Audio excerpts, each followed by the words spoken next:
அந்த எபிராயிம் என்கிற அந்த இடத்துல உங்களுடைய என்னுடைய பெயரை போட்டு ஆண்டவர் அந்த இடத்துல உங்களுடைய என்னுடைய பெயரை சொல்லி ஆண்டவர் சொல்றாரு, நான் உன்னை எப்படி கை விடுவேன், நான் உன்னை எப்படி கை விடுவேன். இந்த சத்தத்தை கேட்டுக்கொண்டிருக்கிற ஒரு தேவனுடைய பிள்ளையை கூட ஆண்டவர் வாக்கு கொடுக்கிறார், நான் உன்னை கைவிட போவது இல்லை. இந்த சூழ்நிலையிலே ஆண்டவர் உங்களை கைவிட மாட்டார்.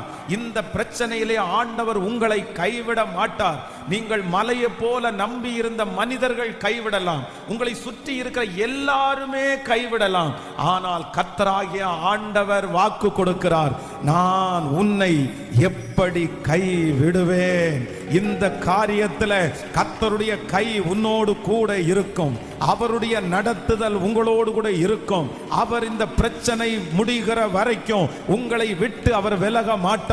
இந்த சூழ்நிலையிலிருந்து நீங்கள் வெளியே வருகிற வரைக்கும் ஆண்டவர் உங்களை அந்த இடத்திலிருந்து கர்த்தர் எடுத்துக்கொள்ள மாட்டார். கர்த்தர் வாக்கு கொடுக்கிறார், நீ இதிலிருந்து ஒரு பெரிய வெற்றியை பார்க்கிற வரைக்கும் நான் உன்னை கைவிட மாட்டேன். ஹல்லேலூயா.